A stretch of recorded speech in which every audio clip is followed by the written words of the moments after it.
तो हेलो दोस्तों, कैसे हो आप सब? आए हो अच्छे होंगे। तो स्वागत है आपका मेरे चैनल में। और आज हम फिर से लेके आ गए एक प्रीमियर प्रो की क्लास।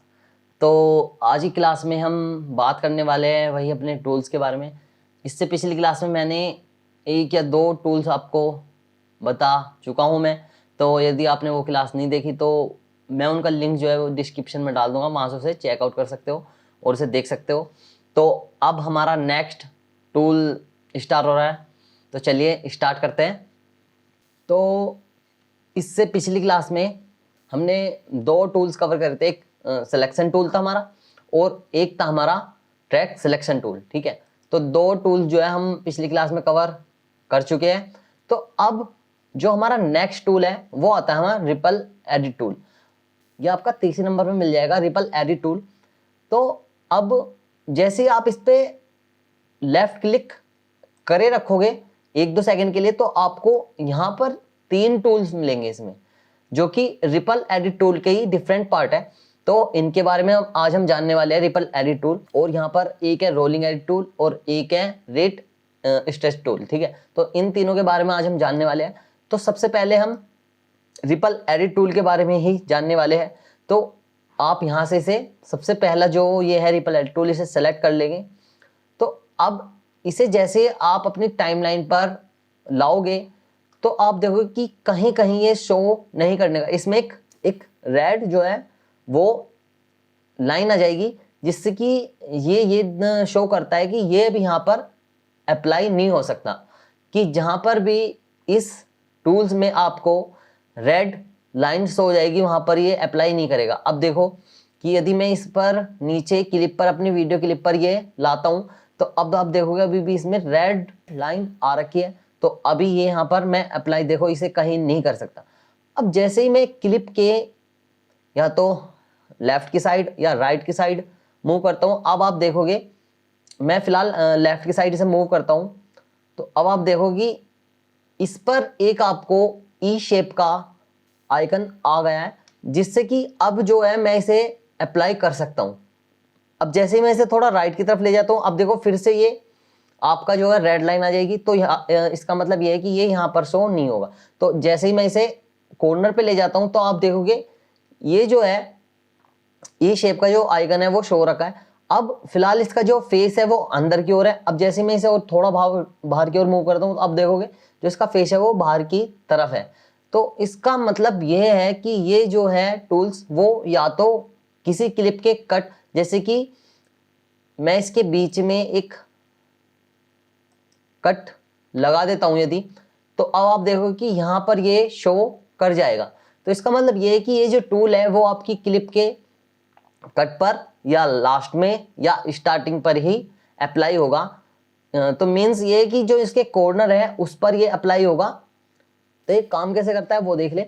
तो अब जैसे ही मैं लेफ्ट की तरफ इस क्लिप को मूव करता हूं, तो अब आप देखोगे जो आपकी क्लिप है वो यहां पर बढ़ गई है लेफ्ट की तरफ। ठीक है, अब यदि मैं इसे राइट की तरफ मूव करता हूं, तो अब आप देखो कि ये क्लिप जो है वो छोटी होती जा रही है मेरी राइट की तरफ। ठीक है, तो इसका जो टूल का यूज है वो यह है कि हम इसकी हेल्प से किसी भी अपनी क्लिप को छोटा कर सकते हैं या बड़ा कर सकते हैं। ठीक है, तो यदि आप इसे लेफ्ट की तरफ मूव करोगे तो सिंपली है ये बड़ी हो जाएगी, और यदि आप राइट की तरफ मूव करोगे तो ये छोटी होती चली जाएगी।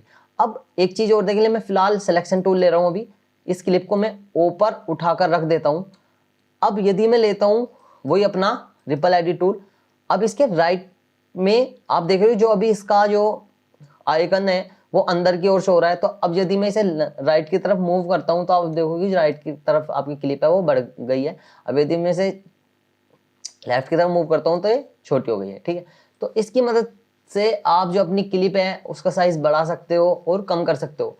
तो जो आपकी क्लिप है वो बढ़ जाएगी और छोटी हो जाएगी। बट इसमें एक चीज और ध्यान दे कि जितनी भी क्लिप आपकी जितनी बड़ी होगी वो केवल उतनी ही बड़ी हो पाएगी, उससे ज्यादा नहीं होगी। जैसे कि अब यदि मैं इसे लेफ्ट की तरफ बढ़ाता हूं, तो अब आप देखोगे ये बढ़ गई फिलहाल। अब जहां तक आप देखोगे जो आपकी क्लिप है उसके, मैं एक बार जूम करके दिखा देता हूं, तो जो आपका ये ट्रायंगल दिख रहा है ना, तो यहाँ पर इसका लास्ट फेस है। तो इसका मतलब कि ये क्लिप यदि बढ़ेगी तो वो केवल अपने लास्ट पॉइंट तक बढ़ेगी, उससे ज्यादा नहीं होगी। ठीक है, तो ये ध्यान दें कि जो आपकी क्लिप है वो लास्ट पॉइंट तक ही बढ़ेगी, उससे ज़्यादा नहीं बढ़ेगी। अब यदि मैं राइट की तरफ बढ़ाता हूँ तो ये केवल उतनी बढ़ेगी जितनी यहाँ पर राइट की तरफ इसकी लेंथ होगी, ठीक है। तो फिलहाल मैं इसे इतनी ही रहने देता हूँ, ठीक है। तो यहाँ ये ध्यान रखें। तो आई होप इसका पता चल गया होगा कि ये जो टूल है वो किस तरह से काम करता है। तो ये सिंपली आपकी जो क्लिप है उससे आप वीडियो हो, ऑडियो हो, किसी भी चीज़ को आप बढ़ा सकते हैं, छोटा कर सकते हैं या बढ़ा सकते हैं, ठीक है। आप सिंपली जैसे ही आप, और हाँ, यदि आप कहीं क्लिप आपकी ऐसे है और आप इसे मूव करोगे तो आपको पता चल जाएगी कि जहाँ पर ये अप्लाई नहीं होगा या जहाँ पर ये काम नहीं करेगा वहाँ पर आपको रेड एक लाइन आ जाएगी, जिससे कि आपको पता चल जाएगा यहाँ पर ये काम नहीं करेगा, ठीक। अब दूसरा टूल्स हम देखते हैं। अब दूसरा टूल देखते हैं। तो इसके नीचे जैसे आप चलोगे यहाँ पर आपको मिलेगा रोलिंग एडिट टूल, ठीक है। तो इसके बारे में आप जानते हैं, पहले हमने जाना रिपल एडिट टूल, अब जानते हैं रोलिंग एडिट टूल। और हाँ, एक चीज और कि आपका जो रिपल एडिट टूल है उसका शॉर्टकट जो है वो बी है, आप यहाँ पर देख सकते हैं सिंपली लिखा हुआ है। वैसे हम एक क्लास लाएंगे जिसमें आप सारी शॉर्टकट की मैं आपको बता दूंगा और आप अपने अकॉर्डिंग उन्हें बना भी सकते हो, तो चेंज भी कर सकते हो शॉर्टकट की को, तो उसके बारे में जानेंगे। पर अभी हम आ जाते हैं रोलिंग एडिट टूल के बारे में अपने। तो इसे सेलेक्ट जैसे ही मैं करता हूँ तो अब आप देखो कि यह भी उसी तरह लाइन शो करेगा रेड कलर की, जहां पर ये अप्लाई नहीं होगा। बाकी ये अप्लाई जहां पर होगा वहां पर ये आपका इस तरह का सिंबल, जैसा आपका हैशटैग का एक सिंबल होता है, तो उसी तरह का आइकन शो करेगा, ठीक है। अब ये यूज कैसे होता है, यूज कैसे होता है वो देख ले। अब सिंपली आप इसे दो तरह से यूज कर सकते हो। अब यदि मैं इस सिंबल को लेफ्ट की तरफ ले जाता हूँ क्लिप के, अब जैसे मैं इसे छोटा करता हूँ तो क्लिप मेरी छोटी हो जाएगी ऑलरेडी, ठीक है। बट इसका मेन यूज क्या है भाई, ये तो हम जो हमारा था रिपल एडिट टूल उसकी मदद से भी कर सकते थे, बट इसका मेन यूज क्या है वो जान ले। अब जैसे ही मैं इसे दो क्लिप के बीच में लाता हूं, अब यदि मैं इसे राइट की तरफ मूव करता हूं तो अब आप देखो कि जो आपकी क्लिप है वो राइट की तरफ मूव तो हुई, बट जो आपकी राइट वाली क्लिप थी वो छोटी हो गई और जो आपकी ये लेफ्ट वाली क्लिप थी वो बड़ी हो गई। अब यदि मैं इसे लेफ्ट की तरफ मूव करता हूं तो अब आप देखो कि जो आपकी राइट की तरफ वाली क्लिप थी वो बड़ी हो गई और ये छोटी हो गई। तो कहने का मतलब ये है कि ये दोनों क्लिप पर फॉलो होगा आपका। जैसे आप इसके किसी भी कट को मूव करोगे तो आपकी जो वो गैप नहीं बनाने का। जैसे कि अब ये यदि मैं यहाँ पर रिपल एडिट टूल लूंगा और किसी भी क्लिप को छोटी करता हूं तो ये जो है, ये मतलब जो सेकंड हमारी क्लिप है उस पर कोई इफेक्ट नहीं डालता, ये केवल जिस क्लिप पर हम काम कर रहे हैं उसी क्लिप को छोटी या बड़ी करेगा। बट जो रोलिंग एडिट टूल है वो ऐसा नहीं करता है, वो आपकी दोनों क्लिप पर इफेक्ट डालेगा। यदि आप दो क्लिप के बीच में इसे यूज कर रहे हो तो यदि आप इसे राइट की तरफ बढ़ाते हो तो ये जो आपकी लेफ्ट वाली क्लिप है वो बढ़ जाएगी और ये छोटी हो जाएगी, और यदि आप इसे फर्स्ट वाली को छोटी करते हो सेकंड वाली बढ़ जाएगी, ठीक है। बट इसमें भी ऐसा ही होगा कि यदि आपकी जो सेकंड क्लिप है वो जितनी इसकी ड्यूरेशन है उतनी ही बड़ी हो जाएगी, उससे ज़्यादा नहीं होगी, ठीक है। कभी आप ये सोचो कि ये आगे क्यों नहीं बढ़ रही, हो सकता है कि जो आपकी वीडियो है वो पूरी मतलब जितनी भी कंप्लीट है वो उतनी आ चुकी हो और आप सोचो कि ये आगे क्यों नहीं बढ़ रही है। तो ये ध्यान रखें कि जितनी भी आपकी वो क्लिप होगी वो उतनी ही मूव करेगी, ठीक है। बस अब जैसे कि रिपल एडिट टूल है उससे हम क्या करेंगे, पहले तो एक क्लिप को छोटा करेंगे फिर सेकंड क्लिप को आगे की तरफ बढ़ाएंगे। तो इसका जो यूज है आपका रोलिंग एडिट का, वो इस चीज को दो स्टेप ना करके एक स्टेप में कंप्लीट कर देता है। हम उसे सेकंड वाली को छोटी भी कर सकते हो और फर्स्ट वाली को बढ़ा भी सकते हैं, ठीक। तो आई होप इसका भी यूज आपको समझ आया होगा। अब नीचे चलते हैं, एक आता है रेट स्ट्रेच टूल। अब इसका जान ले इसका यूज कैसे होता है।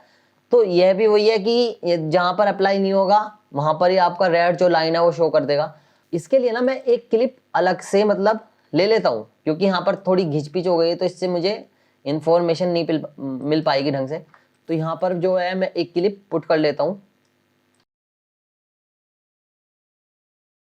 अब जैसे ही मैं ये वाला जो टूल है वो सेलेक्ट करता हूँ रेट स्ट्रेच टूल, तो अब देखोगे जहां पर अप्लाई नहीं होगा वहां पर रेड लाइन आ जाएगी, बट जहां पर अप्लाई होगा वहां से जैसे ही मैं इसे पकड़कर ड्रैग करता हूं तो अब आप देखो कि जो आपकी क्लिप है वो थोड़ी बड़ी हो चुकी है, बट इसका यूज समझ ले कि ये क्लिप बड़ी तो हो गई है, बट ये आगे की तरफ नहीं बढ़ी।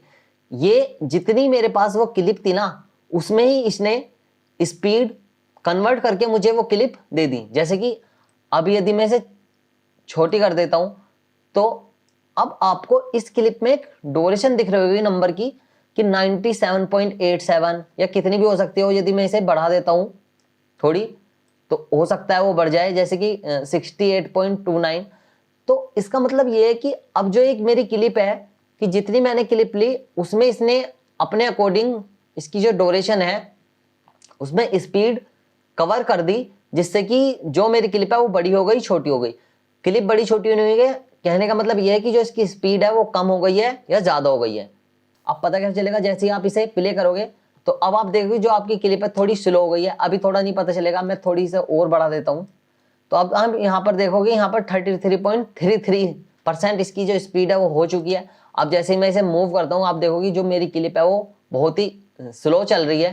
ठीक, तो टूल का यूज है वो यही है कि यदि आपको क्लिप में ना कोई शॉर्टकट की यूज करके या ड्यूरेशन चेंज करके या स्पीड लगानी है, उसके बिना आप इस टूल की मदद से आप अपनी क्लिप में स्पीड ऐड कर सकते हो, कम कर सकते हो, ज्यादा कर सकते हो। ठीक है, अपने अकॉर्डिंग।